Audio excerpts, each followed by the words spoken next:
Mesdames et messieurs, bonjour. Vous êtes sur PDCI TV, votre chaîne préférée. L'émission est Question d'actualité. Et oui, l'actualité politique nationale a été rythmée par plusieurs sujets. Au nombre de ces sujets figurent des questions qui ont retenu l'attention des Ivoiriens et de nombreux observateurs de la scène politique nationale. Ce sont le vote du projet de loi modifiant l'organisation et le fonctionnement du Conseil constitutionnel et celui relatif au Conseil économique, social, environnemental et culturel. L'élection municipale de Boisflé. Et bien évidemment, ce fléau, oui, je vais l'appeler ainsi, qui est en train d'étouffer tous les foyers ivoiriens, si ce n'est déjà fait. La cherté de la vie ou flambée des prix sur le marché. Mesdames et messieurs, chers téléspectateurs, pour en parler, qui de mieux que notre consultant maison pour le faire, l'honorable docteur Bredoumi Soumaïla, agropédologue, coordinateur général de la grande cellule de la communication du PDCI-RDA, membre du bureau politique, député à l'Assemblée nationale, porte-parole du PDCI-RDA. Comme il aime à le dire, il va porter une fois encore la parole pour éclairer nos lanternes. Bonjour honorable. Bonjour. Et merci d'avoir accepté promptement notre invitation. Nous serons accompagnés par nos amis de la presse écrite, Jérôme Ndri du Nouveau Réveil. Bonjour. Bertin Guesson de Dernière Heure Monde. Bonjour. Alassane Sanou de Soir Info. Bonjour. Bonjour chers amis journalistes, soyez les bienvenus sur le plateau de PDCI TV. Sans aucune forme de transition, permettez-moi de présenter le conducteur de notre émission. Dans un premier temps, nous aborderons le sujet relatif au projet de loi, comme je l'ai dit tantôt. Ensuite, nous parlerons de l'élection municipale à Boisflé et nous terminerons par la vie chère, la flambée des prix sur le marché ivoirien. Honorable, le projet de loi modifiant l'organisation et le fonctionnement du Conseil constitutionnel et celui relatif au Conseil économique, social, environnemental et culturel a été voté. Il y a eu des sons discordants. Vous étiez présent. Que s'est-il passé exactement? Merci. Bonjour à tous. Je pense que l'Assemblée nationale fonctionne par rapport à des commissions. Il y en a 6. Et les projets de loi ou les propositions de loi, quand il y en a, viennent à l'Assemblée et sont dispatchés dans les commissions selon les spécialités. Et donc, au niveau du projet de loi sur le Conseil constitutionnel, c'est la commission chargée des affaires institutionnelles et juridiques qui a eu ce projet de loi. Et notre spécialiste maison, là-bas, ce sont les juristes, notamment Maître Blessy. À l'analyse du projet, nous avons observé 2 points essentiels. Le premier point, c'est l'opportunité même de ce projet de loi qui est venu, signalons-le, en session extraordinaire, justifiant qu'il fallait être en conformité avec la Constitution de 2016. Or, cette Constitution de 2016 est mise en œuvre, elle a permis l'élection des députés, même pour la présidente de la République, et ça fonctionne. Nous avons fait donc une session ordinaire jusqu'à finir, et c'est en section extraordinaire que cela arrive, et ça arrive au moment où le dialogue politique est en cours, et qu'on a demandé à chaque acteur de la vie politique, les partis politiques et certains ONG, de soumettre au gouvernement les problèmes pour lesquels ils pensent qu'il faut résoudre pour qu'il y ait la paix et la cohésion au niveau national. La plupart des partis politiques et certaines ONG ont soulevé le problème du Conseil constitutionnel comme étant une des causes des problèmes que nous avons eus à partir des élections. Le gouvernement a analysé l'ensemble de ces thèmes de référence et a retenu, parmi les points à discuter, le point sur le Conseil constitutionnel, de manière souveraine. Alors, logiquement, si tant est que le gouvernement est de bonne foi, il pense que ce problème, s'il a des propositions, disons, convergentes et de manière consensuelle, va faire l'objet d'une modification, pourquoi alors soumettre en section extraordinaire ce document? Donc nous avons estimé d'abord que dans le principe, l'opportunité n'est pas bonne. La deuxième chose, dans le fond, est que quand on regarde bien la composition, il y a des anciens présidents qui sont membres de droit. Le président de la République désigne des personnes assiégées, l'Assemblée nationale désigne des personnes assiégées, le Sénat désigne des personnes assiégées. Or, nous estimons que dans la configuration actuelle du pays, c'est comme si c'était le même parti qui désignait tout le monde. Le découpage électoral, qui est un gros problème, fait que de facto, le parti au pouvoir part avec 72 voix sur 255 qui sont pratiquement acquises. Donc nous pensons qu'à partir du moment où il y a eu une disproportionnalité de représentativité, l'Assemblée nationale est représentée en même temps, le parti au pouvoir ne doit pas présenter, de choisir deux représentants. Et que le Sénat en plus, pour lequel il y a un tiers déjà qui est d'office désigné par le président de la République, c'est-à-dire que le tiers est désigné par le président de la République, cela veut dire quoi? Cela veut dire que sur le nombre de tiers, s'il y a 20% des élections, plus le tiers, les 30%, le président de la République déjà a 50%.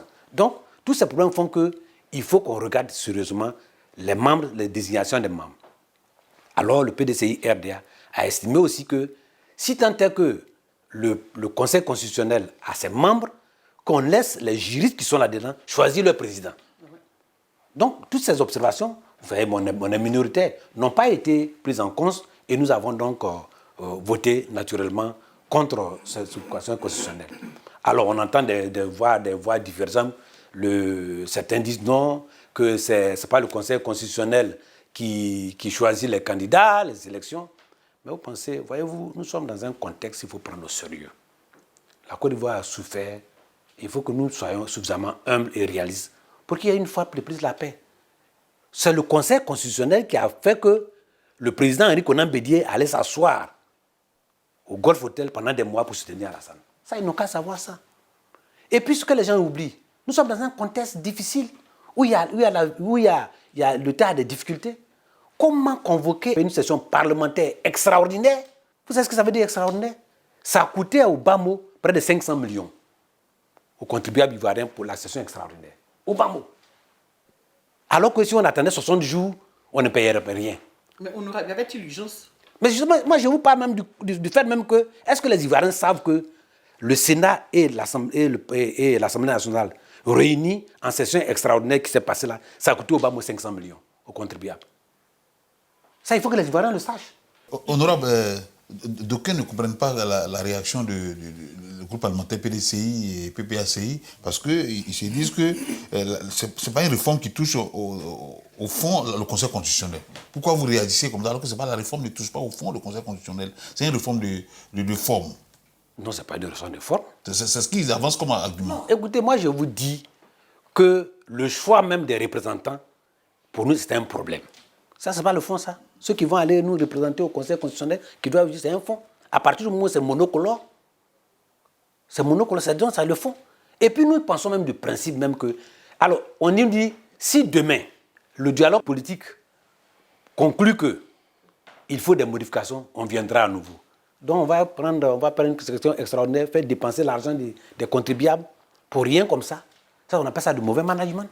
Moi, je voudrais compléter un peu sa question. Quelle est la différence fondamentale entre la loi que vous venez de voter, la loi portant organisation notamment du Conseil constitutionnel, et celle qui a gouverné aux élections générales de 2020? Mais ça, il faut le poser la question là-bas, au ministre de la Justice. Parce qu'aujourd'hui, le Conseil constitutionnel, pour nous, c'est un dossier extrêmement important qu'il faut le décortiquer. Il ne faut pas le prendre à la légère comme ça, quelle est la différence, etc. Le Conseil constitutionnel, c'est lui qui valide les choses. Donc, c'est quelqu'un qui doit être à équidistance de tous les partis politiques. Est-ce parce que ce débat est sur la table du dialogue politique que vous avez réagi ainsi ou bien c'est pas... Pourquoi ça arrive au dialogue politique? C'est parce qu'on estime que toutes les crises, le Conseil constitutionnel n'a pas été suffisamment, à équidistance. Rappelez-vous que le président du Conseil constitutionnel, Yaoundé, a déclaré d'abord Gbagbo vainqueur. Après, il est venu se dédier. Donc, c'est un problème. Et vous rappelez bien que beaucoup d'autres crises sont venues de contestation des élections. Vous rappelez bien qu'en 2020, nous avons estimé qu'il y avait une inéligibilité et que le Conseil constitutionnel a validé. Donc, c'est un problème auquel il faut pour qu'on puisse arriver là. La désobéissance est venue de quoi? De ce que certains candidats, je ne vais pas les citer ici, ont été rejetés et que d'autres ont été acceptés et que ça n'a pas permis aux autres. Donc, si tant est que nous revenons tous à comprendre que le Conseil constitutionnel est consensuel et qu'il prend une décision, on est plus enclin à accepter. De votre point de vue, Ouais. quelle doit être l'ossature du bon Conseil constitutionnel? Le rôle du Conseil constitutionnel, c'est de dire le droit. C'est de dire le droit et de ne pas l'interpréter. Parce que l'interprétation de loi, vous vous rappelez bien qu'à la mise en main de la nouvelle constitution, moi je suis allé battre campagne pour le oui. On nous avait donné des leaflets, papier, pour dire que le président en exercice ne pouvait plus faire un troisième mandat. Et nous avons, avec ce papier-là, moi j'ai battu campagne pour ça, pour le oui. Sur ça, nous allons faire. Et on a vu même des gens, mais y compris le ministre de la Justice, qui allait dire qu'il ne pouvait pas être candidat. Et puis après, on vient. Le Conseil constitutionnel doit se saisir de tous ces éléments-là. Ou bien le droit a été mal dit, ou bien il y a eu abus de confiance du peuple. Donc ce Conseil constitutionnel ne doit pas avoir du peuple. Moi, je ne rentre pas dans les détails, je ne suis pas juriste. Moi, je constate que la loi est aussi le bon sens. Voyez-vous? Donc il faut qu'il ait le bon. Est-ce que justement, monsieur le porte-parole, est-ce que ce n'était pas justement l'occasion, d'autant plus que les questions abordées lors du dialogue politique, on ne sait pas jusqu'à quand elles vont justement être discutées. Est-ce que ce n'était pas une occasion de déjà en discuter dans un premier temps au niveau de l'Assemblée, avant que justement la question soit abordée plus profondément? Oui, tant est que une occasion, mais vous savez le contexte, c'est un problème suffisamment sérieux qu'à la limite, la Constitution appartient à un référendum. Au référendum. La Constitution dont nous parlons là, elle est partie au référendum. C'est-à-dire qu'on a interrogé le peuple. Il y a des questions où il faut une consultation directe du peuple. Il faut toutes les consultants qui sont là. L'Assemblée nationale, aujourd'hui, nous sommes environ 65 députés PDCI sur 255. Voyez-vous? Donc, quand on va faire une chose fondamentale, il faut tenir compte du peuple. La loi, c'est vrai, on vote. Mais il y a la réalité du terrain. Il y a eu la loi, et puis on a allé, après les élections de 2010, on a allé jusqu'à combien de mois pour faire la guerre? Il y avait la loi. Pourquoi quand M. Yaoundé a dit c'est Gbao, pourquoi on n'a pas accepté? Vous n'avez pas voté, ça s'est passé, ça a été voté. Quelles sont les conséquences maintenant? Les conséquences, mais c'est qu'il y a encore, il risque encore d'avoir des troubles. C'est qu'il y a manque de confiance de ce Conseil constitutionnel. Et la confiance, ce n'est pas les députés, les 65 députés PDCI, c'est le peuple. C'est le peuple. C'est ça qui est le problème. Moi, j'ai envie de dire, est-ce que le vote de ces lois-là ne vise pas à dépouiller le Parlement de ses prérogatives? Si tant est que nous analysons les choses de manière claire, le Parlement a un pouvoir qu'il faut qu'il exerce et qu'il puisse se mettre au-dessus de certaines contingences pour véritablement le faire. Je vais vous donner un exemple. Quand le programme national de développement PND est arrivé à l'Assemblée, on nous a appelé un samedi de passer à l'Assemblée, d'aller retirer les clés, c'est de gros documents, et qu'on devait l'analyser le lundi, un samedi.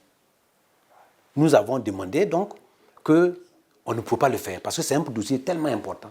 Tout ce qu'on va faire depuis les 5 prochaines années relève qu'il fallait qu'on décale ça le mardi. Ce que le président Bitogo a accepté. Donc du lundi, on passe au mardi. Mais quand on a passé le week-end à regarder, on a vu que c'était trop sérieux. Alors on est arrivé à certains on a dit non, alors on va voter. Si on votait, ça passait, puisqu'on est minoritaire. Mais quand Mme Kabanyali est venue, il y a eu une réunion restreinte, dont moi j'ai fait partie. On lui a expliqué les fondements de ce que ce document est extrêmement important pour tous les Ivoiriens. Il faut qu'il nous laisse le temps de regarder et que ce n'est pas le vote qui est important. Il faut tirer chapeau à celle-là. Elle a dit, Mme la ministre a compris qu'il fallait d'abord une information parlementaire. Elle est repartie, on a programmé une information parlementaire. Et nous avons eu le temps d'analyser. Et je pense que tout le monde en a tiré profit. Mais si on allait immédiatement, on votait, il y avait tellement d'incompatibilité, d'incongruité, d'erreurs et de documents importants. La session parlementaire, d'information parlementaire a permis et les députés du RADP et du PDC de mieux comprendre et de se rendre compte, donc on avait eu raison. Donc ce n'est pas le vote qui est important. Et à la fin, nous avons voté l'unanimité le PND. C'est important. Au temps du PDCI, la loi sur le foncier a été le cas. L'opposition, qui était le Babou et puis le RDR, avait estimé qu'il fallait faire une information parlementaire sur le terrain. Ce qu'on allait faire, et à la fin, la loi a été votée à l'unanimité. Donc, ce n'est pas le vote mécanique qui est important. C'est comment cette loi peut servir le peuple et la cohésion sociale. Si demain on va au dialogue politique, qu'on se rende compte que ce qu'ils ont proposé, c'est ce qui est retenu, ben, tant mieux, en ce moment-là, on sait qu'on est plus assuré pour aller voter. Nous représentons le peuple. Nous ne sommes pas partants pour nous d'abord. Donc c'est ça que moi je pense qu'il faut respecter quand même le peuple qui nous a élus. Il faut aussi que les gens comprennent que les députés, ce n'est pas des gens qui sont nommés par arrêté ministériel. Ça, il faut que les gens comprennent. Que les gens, il y a des ministres qui viennent, ils pensent que nous sommes nommés par eux. Non, nous sommes des élus du peuple, nous avons une légitimité et une qualité. Donc quand ils viennent, qu'on veut parler, il faut qu'ils comprennent. Nous ne sommes pas nommés par arrêté ministériel. Certains ministres que nous respectons, qui ont peut-être plus de préséance, quand ils viennent à l'Assemblée, nous prennent au point que nous les encourageons. Je ne vais pas en citer ici, mais je peux dire que pendant la loi de vote du budget, nous avons vu des ministres qui sont venus, qui ont été dignes d'être ministres de la République. Certains, c'est du folklore. Avec le vote de cette loi, avez-vous le sentiment que le parti au pouvoir, le RHDP notamment, cherche à instrumentaliser le Conseil constitutionnel? Je n'utiliserai pas ce terme, mais je veux que le Conseil constitutionnel soit quelque chose qui va dire le droit et que tout le monde s'est pris à sa sanction. C'est ça que moi je veux qu'on sache. Qu'est-ce que vous retenez de cette plénière-là? J'estime que c'est dommage pour le pays et que les risques peuvent être encore graves et que ce n'est pas bon pour la cohésion sociale, pour la paix que nous recherchons. Sur le Conseil économique social, le problème est simple. C'est une institution qui est votée par la loi organique. La composition et le fonctionnement, c'est par loi organique. Donc quand ça vient à l'Assemblée, c'est l'Assemblée nationale qui adopte donc la composition.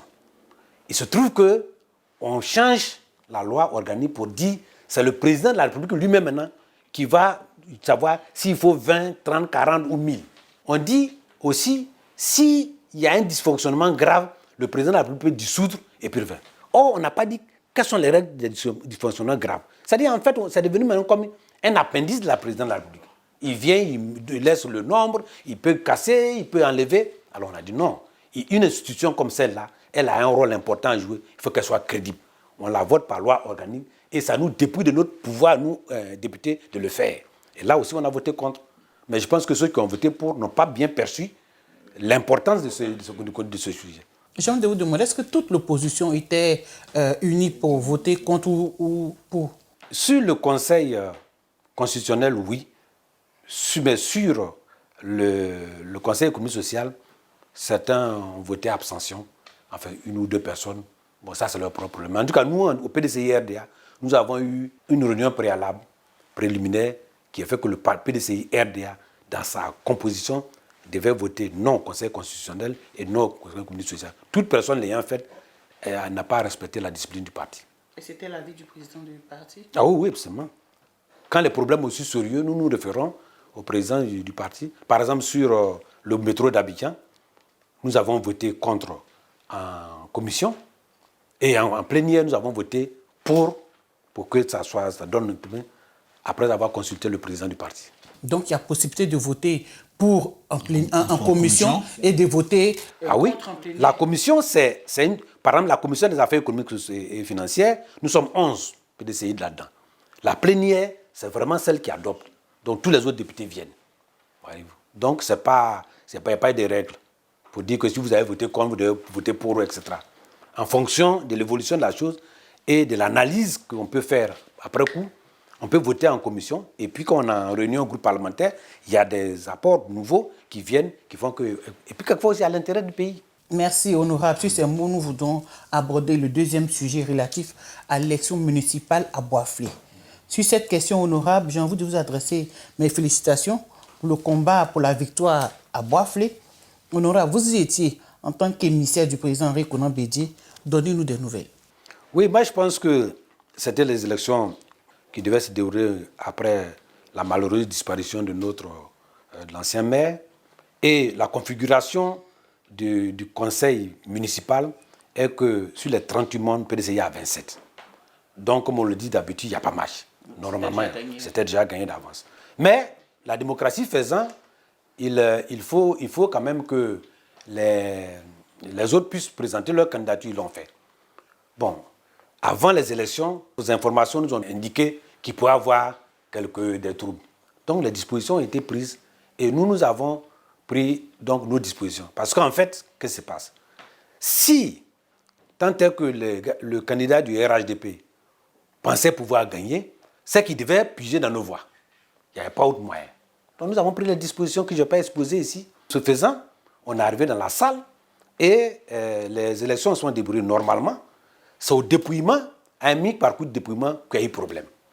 Donc le préfet a suspendu, mais Dieu merci, les urnes qui étaient là n'ont pas été cassées, donc les bulletins qui étaient dans l'urne étaient sauvegardés. Après suspension, des négociations, le préfet a fait son rapport, et donc Nous, on est parti en force parce qu'on pensait que cette fois-ci, on ne pouvait pas nous prendre notre victoire parce que c'était dans tout état de cause. 21 voix contre 10, restant 7 voix. Si même le candidat du RHDP prenait les 7 voix, ce qui n'était pas encore sûr, il avait donc 17 et nous avons 21 voix, nous gagnons. Donc pour nous, c'était déjà fait. Et une telle décision ne devait pas permettre de faire chose. Mais nous avons accepté qu'on reporte.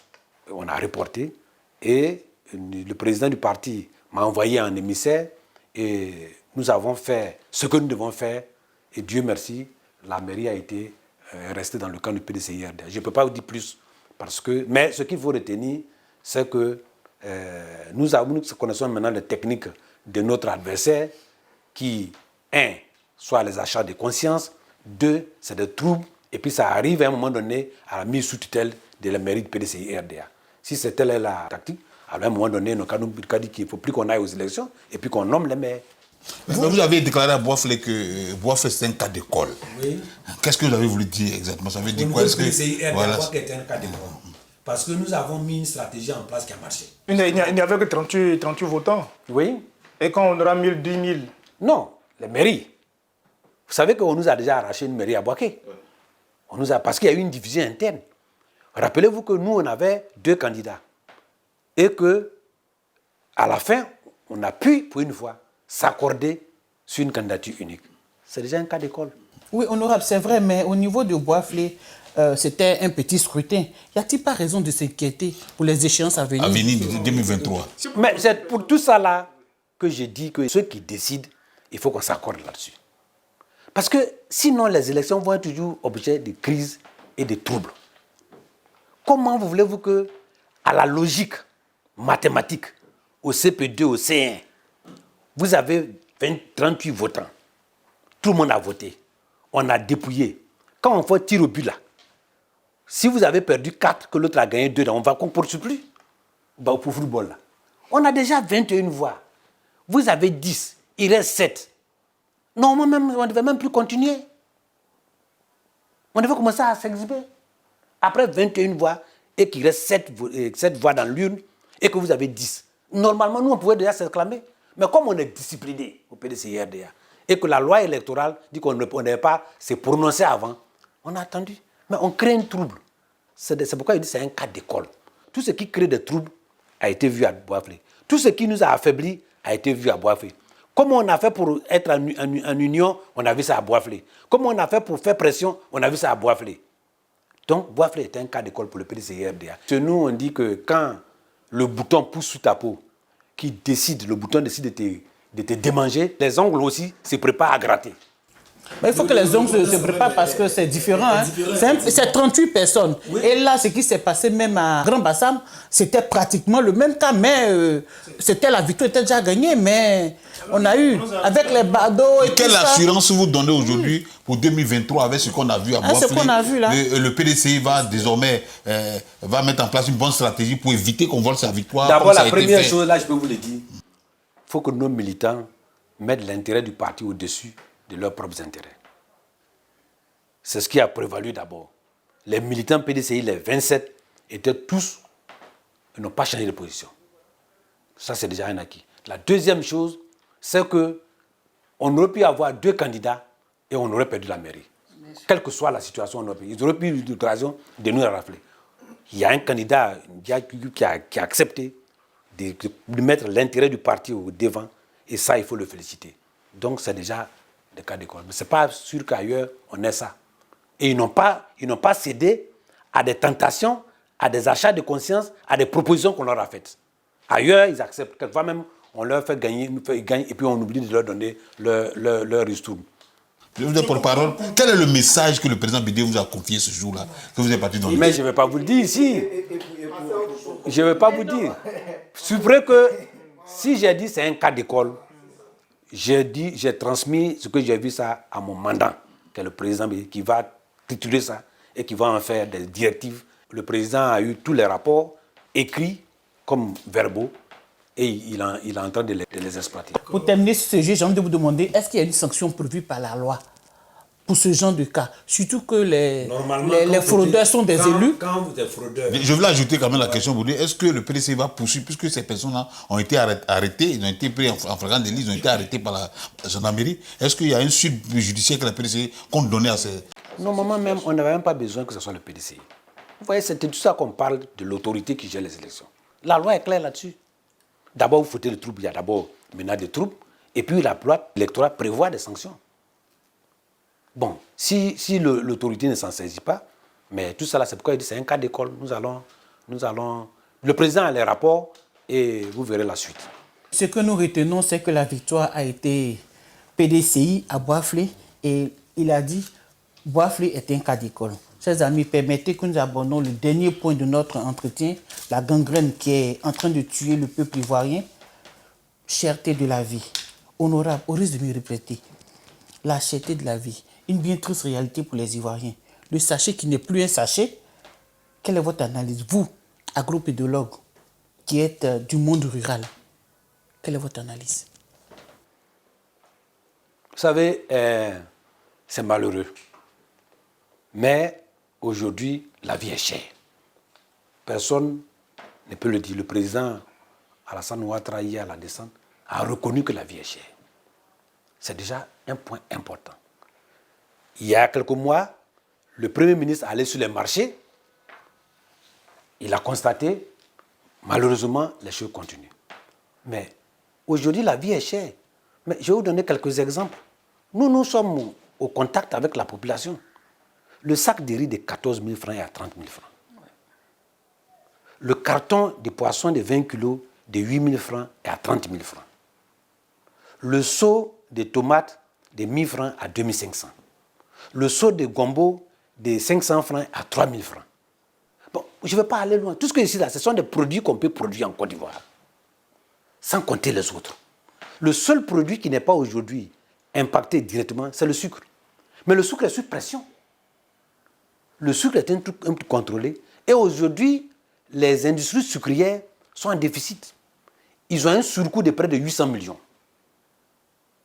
Et quand on analyse bien les petits planteurs, qu'on appelle les plantations villageoises, qui recevaient la campagne dernière près de 900 millions de recettes, si on va appliquer ces choses-là, ils n'auront que 320 millions.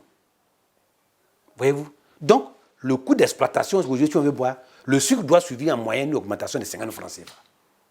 Donc, on a une situation qui est généralisée. Mais pourquoi on arrive à cela? Oui. J'ai écouté les uns et les autres, à gauche, à droite. Certains ont raison, mais d'autres... D'abord, on a accusé la pluie. Mais je suis désolé. Il n'y a pas eu moins de pluie en 2021 qu'en 2020. Ouais. Ce qu'on appelle la pluviométrie, là, c'est la quantité de pluie qui tombe par an. Maintenant, ce qui fait la différence, c'est la pluviosité, c'est la distribution de la pluie au cours de l'année. Vous pouvez avoir sur les 2000 mm, vous pouvez avoir 1000 au premier trimestre, et puis les autres trimestres aux autres trimestres. C'est ce qu'on appelle la distribution de la pluie. Il y a eu certainement des décalages de distribution de la pluie. Mais il n'y a pas eu de diminution de la pluie. Il y a eu plus l'année passée qu'en 2020. Il a plu plus en 2021 qu'en 2020. Vous allez vérifier sur l'examen. Mais c'est là où le PDCI RDA accuse ceux qui nous ont suivis. On ne peut pas faire de l'agriculture aujourd'hui sans la maîtrise de l'eau.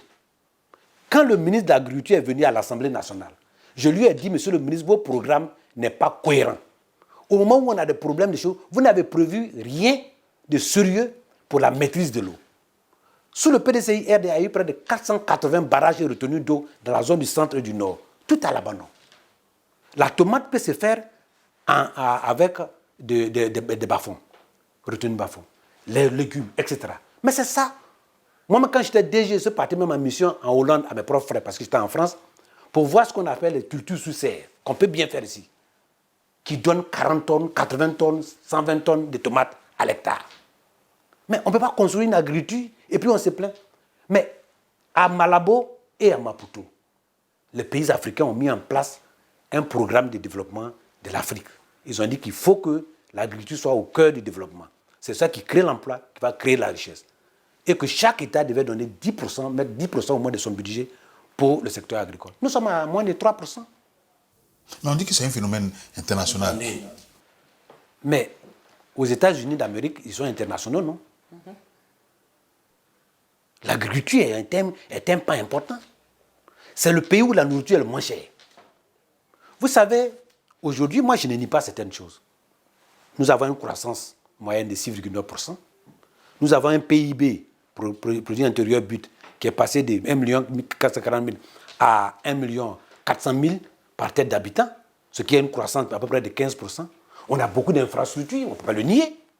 Mais en même temps, on a 10 millions de pauvres en Côte d'Ivoire. C'est-à-dire que tout ça n'a pas d'impact sur... On a 10 millions de pauvres. La malnutrition atteint en moyenne 22%. La malnutrition, ce qui a un impact sur le développement. 51% des femmes en grossesse ou en allaitement sont affectées par la malnutrition aiguë, dont 27% de malnutrition aiguë sévère. Dans Abidjan, là, le Conseil national des droits de l'homme a dénombré près de 8% d'Ivoiriens qui vivent à Abidjan qui n'ont même pas de latrine. Abidjan ici. Donc, c'est sur ce tapis des malheurs et des pauvretés que vient s'ajouter le problème de la cherté de la vie. Et l'enquête des ménages a montré que les postes clés des dépenses des Ivoiriens à Abidjan, c'est l'alimentation, l'hébergement et le transport. Les Ivoiriens dépensent près de 30% de leurs revenus au moins pour l'alimentation. Or, c'est ce secteur-là qui est affecté aujourd'hui. Le transport, quand vous prenez Agamé, Benjerville, les Baka, là, le soir, ils vont vous descendre à 9 kilos. Et puis de là, ils vont en même temps, pour ne pas dire qu'ils ont augmenté, et puis ils prennent un autre relais et puis ils s'en vont. Mais nous prenons ça. Moi, j'ai pris ça hier. Comme ça, j'ai pris ça hier pour vérifier. Donc, c'est des choses que les Ivoiriens vivent au quotidien. Si tu vois, les gens sont en train de crier, c'est qu'ils n'en peuvent plus.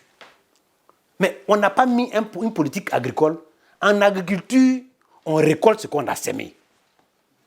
Et j'ai fait une interview dans votre journal de vos réveils, à la veille du prix du cacao. Allez-y, relis ça. J'ai dit, si le gouvernement, le 29 septembre, si le gouvernement ne prend pas des dispositions maintenant, dès janvier, l'année prochaine, on aura des problèmes d'alimentation. Allez-y, relis ça. Et c'est pour dire que si on ne peut pas, et les gens ne font pas un bon rapport au président. Parce que quand le président intervient, moi j'analyse. Mais honorable, quand le président dit, par exemple, à sa descente d'avion, oui, ça veut comprendre la situation, mais c'est un phénomène international. Mais c'est ce qu'on lui a dit. On ne lui a pas dit que depuis 2017, depuis 2018, on a eu la crise de décembre 2016 à janvier 2016 sur le manioc, où il y avait un problème, où on a parlé de problème de sécheresse. Vous vous rappelez bien, la Tchéquie.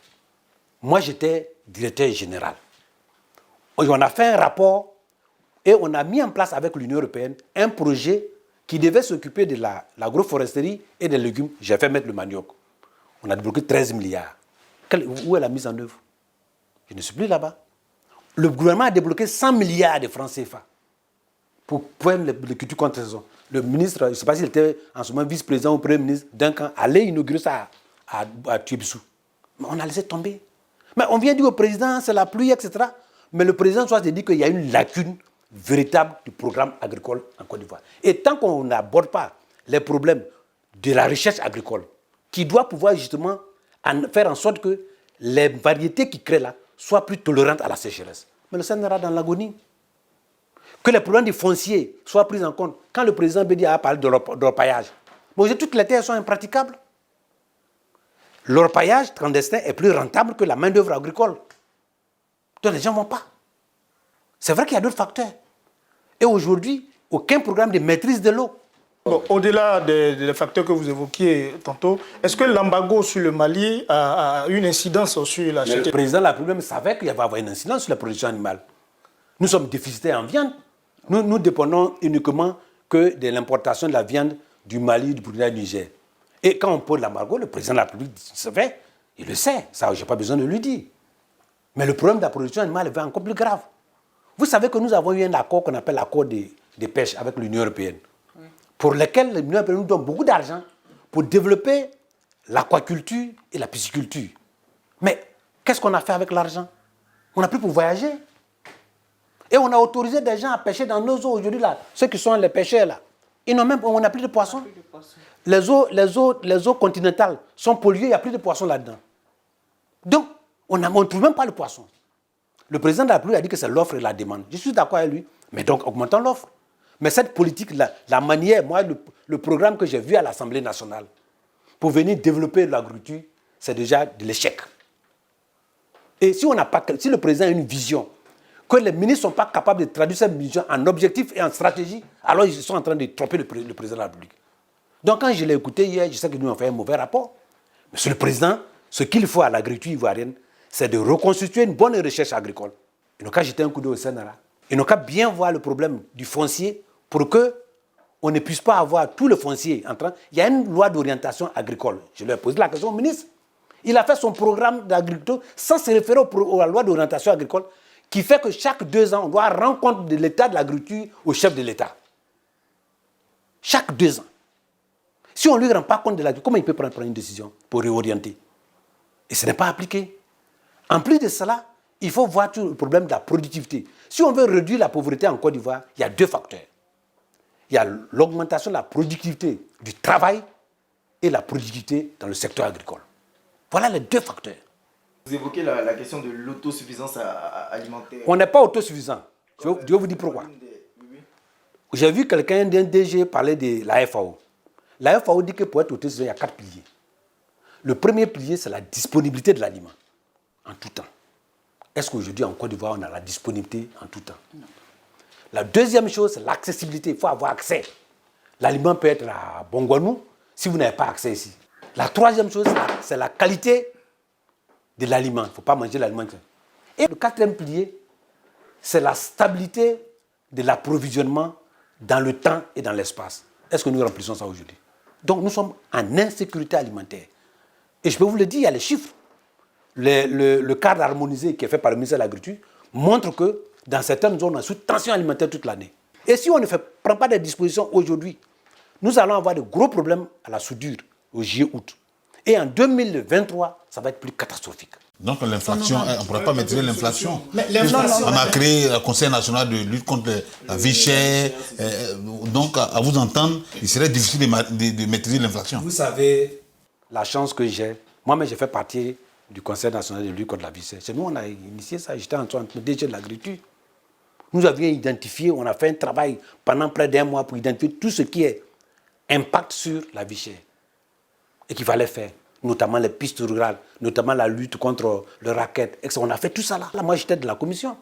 Nous avons même allé même en amont de la production. Mais les moyens n'ont pas suivi. Aujourd'hui, il y a des grands efforts qui sont faits sur les routes. Je suis d'accord. Moi-même, j'ai bénéficié aujourd'hui. Quand vous allez d'Aïm-le-Koro à Bonoukou, ils sont en train de faire la route là-bas, c'est chez moi. D'Aïm-le-Koro à Takikoro, ils sont en train de faire ça. C'est bien. Mais l'accès, quand vous arrivez, l'accès dans les pistes rurales, il faut séparer le financement et l'attribution des pistes rurales. Il faut le sortir de les infrastructures pour confier au ministère en charge du développement rural.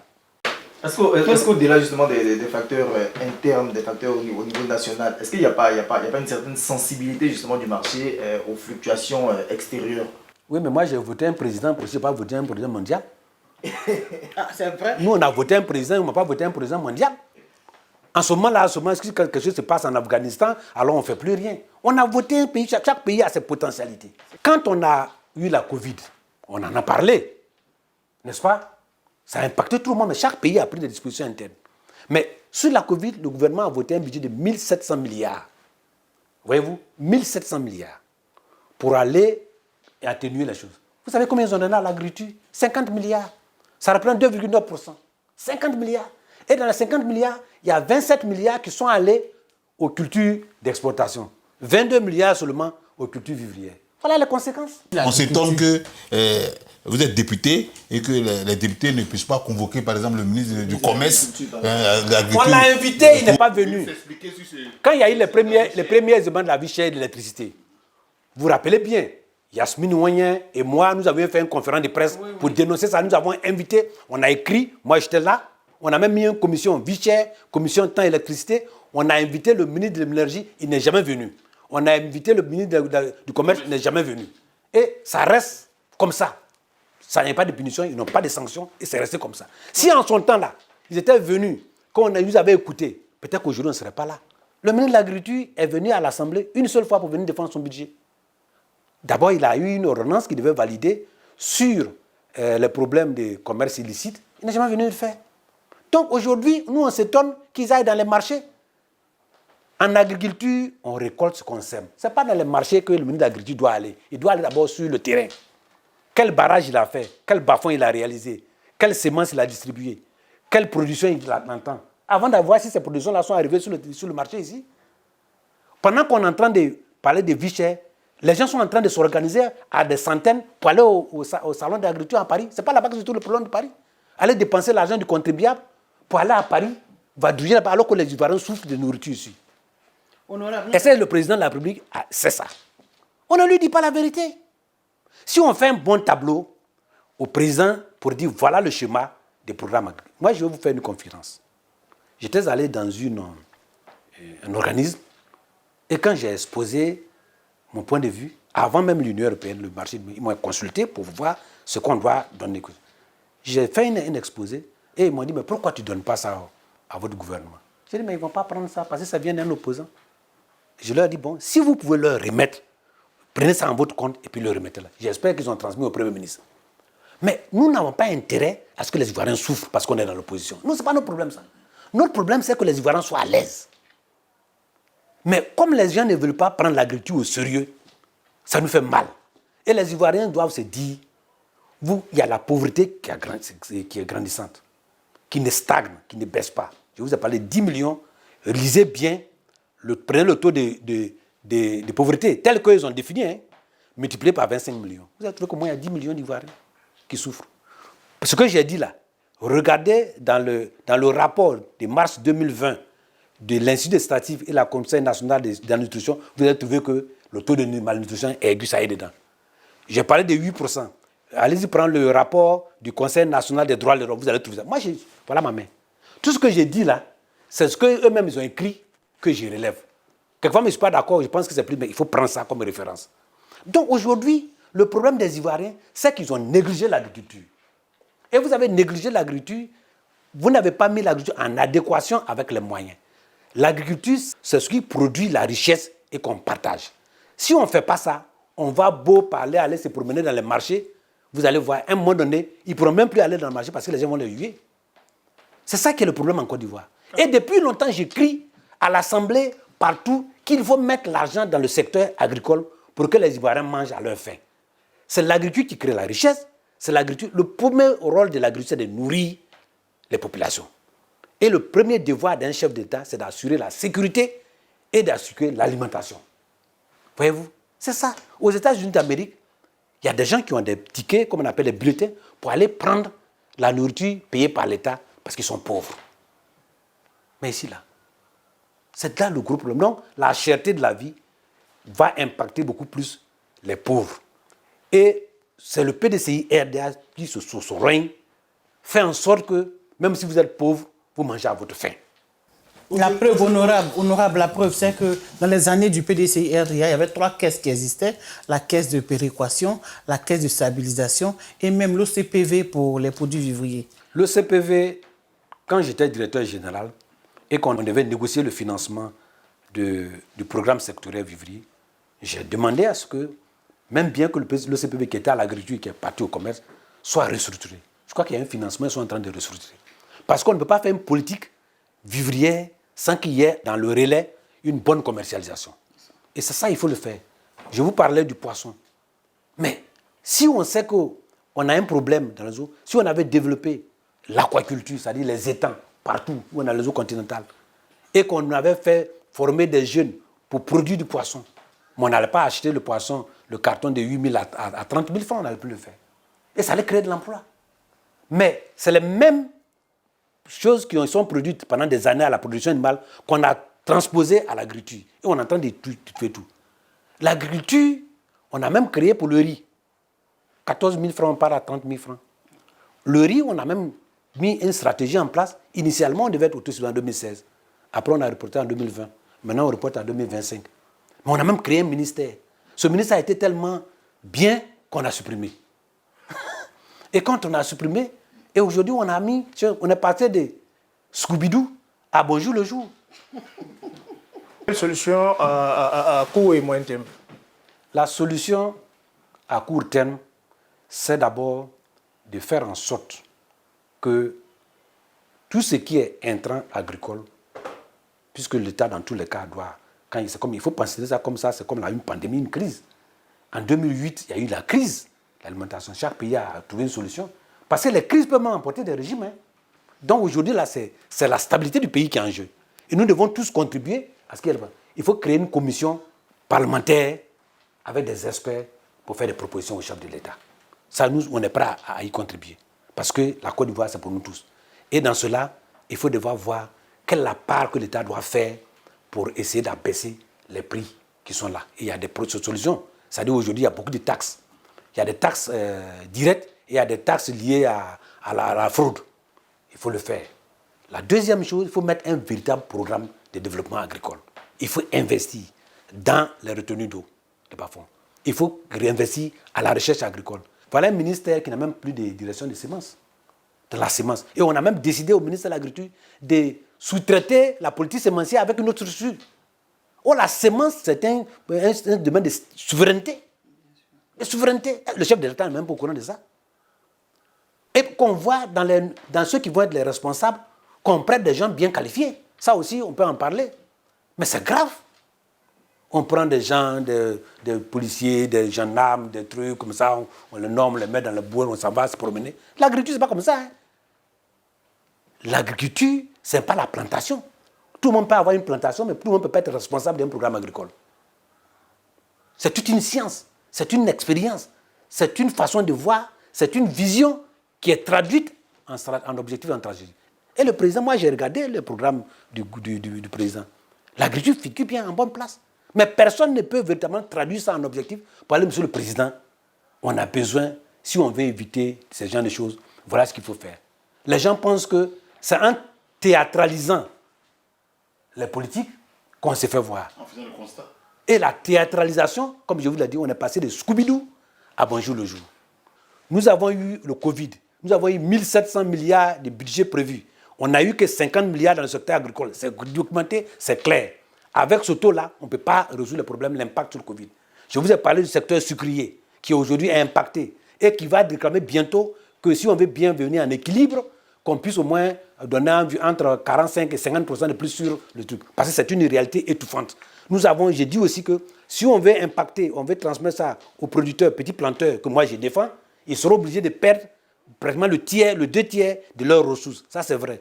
Si on veut mitiger les effets du changement climatique, on est obligé d'aller à la maîtrise de l'eau, à la valorisation des bas-fonds.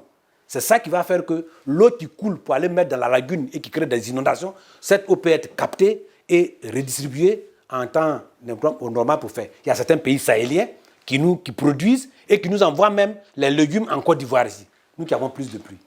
Voyez-vous, donc ça, c'est des choses qu'il faut voir. Comment on le fait? C'est des gens qui s'asseyent, des techniciens, qui mettent un programme et qui est financé. Et nous allons avoir les effets dans les 2 ou 3 années à venir. Si on ne l'a pas fait, dans les 2-3 ans à venir, la situation sera pire que celle-là. Parce que les terres vont disparaître, l'orpaillage clandestin est en train de détruire les terres. Dans la loi d'orientation agricole, il est fait obligation aux exploitations pérennes, c'est-à-dire café, cacao, EVA, palmier, de laisser 10% de leur exploitation au secteur vivrier. Qui met ça en œuvre? Qui surveille ça? Comment on les aide à le faire? Mais si on ne le fait pas, toutes les exploitations vont être couvertes de cultures pérennes et un jour on viendra, on n'aura plus rien à manger. Or, quand le peuple n'a pas à manger, l'homme qui a faim n'est pas un homme libre. Celui qui est écrasé par le matériel n'a ni le temps de se lever au-dessus des contingents immédiats pour se considérer un être pensant. Ça, c'est le politicien qui le dit. Maintenant, moi, mon rôle s'arrête là. Voilà les réalités. Ai-je bien dit? Ai-je menti? Ai-je dit la vérité? Moi, j'ai dit la vérité. Honorable, oui. Votre mot de fin. Mais mon mot de fin, c'est que je suis de plus en plus convaincu que c'est le PDCI RDA qui peut sauver ce pays-là. Que ce soit au plan de la lutte contre la pauvreté, au plan de l'autosuffisance alimentaire, au plan même du bien-être de la Côte d'Ivoire. Quand je regarde tous les régimes qui ont succédé au PDCI RDA, je dis Dieu merci, je suis au PDCI RDA. Parce que, bien qu'on soit à l'opposition, c'est nous qui constituons la dynamique même des choses. L'analyse que je suis en train de faire, je l'ai faite et je le dis, je l'ai même dit au ministre du Budget quand il est venu au débat sur l'orientation agricole. Rappelez-vous bien, le ministre est venu, il a parlé 45 minutes. Un ministre très technique qui a une orientation bien claire, nous l'avons félicité. Mais j'ai dit, monsieur le ministre, voilà 45 minutes que vous avez parlé, vous avez répondu. Vous n'avez pas sorti une seule fois le mot agriculture. Dans un pays où on a dit non, c'est bien, il y a le transport aussi, on n'a pas dit il y a telle chose. Voilà les conséquences. Il faut investir dans le secteur agricole, dans la formation, dans la recherche, dans la maîtrise de l'eau, dans les semences, dans la sécurisation du foncier, dans la qualité sanitaire des aliments. Dans 2 ans, la Côte d'Ivoire ne parlera plus des problèmes alimentaires. On a les moyens, on a les ressources, on a les hommes, et il suffit de la volonté politique et que l'argent accompagne. Les Ivoiriens doivent savoir aujourd'hui que sous le PDCI-RDA, vous n'avez jamais eu ce problème-là. Après, il y a eu en 2008, en 2016, en 2017, mais le PDCI n'était pas au pouvoir. Donc, revenez au PDCI-RDA pour que le pays, au moins, quand on est pauvre, on puisse bien manger sans se soucier. Une bonne nourriture, une nourriture de qualité, ça donne des enfants en bonne santé, des enfants intelligents, ils vont prendre la relève dans ce pays-là. On dira que la solution, c'est le PDCI-RDA. Absolument. Merci honorable pour votre intervention enrichissante. En tout cas, nous avons beaucoup été éclairés sur ces 3 points, n'est-ce pas? Oui, nous avons apprécié. Nous avons l'espoir que vous reviendrez encore sur notre plateau pour d'autres sujets d'actualité. Merci à vous. À très bientôt. Merci à vous, Jérôme. Merci à Bertin. Merci à Lassane. Quant à vous, chers téléspectateurs, nous espérons que vous avez fort apprécié ce moment d'échange. Merci de nous avoir suivis. Restez toujours connectés sur PDCI TV pour l'information officielle du PDCI RDA. Bonsoir chez vous. Dieu nous garde.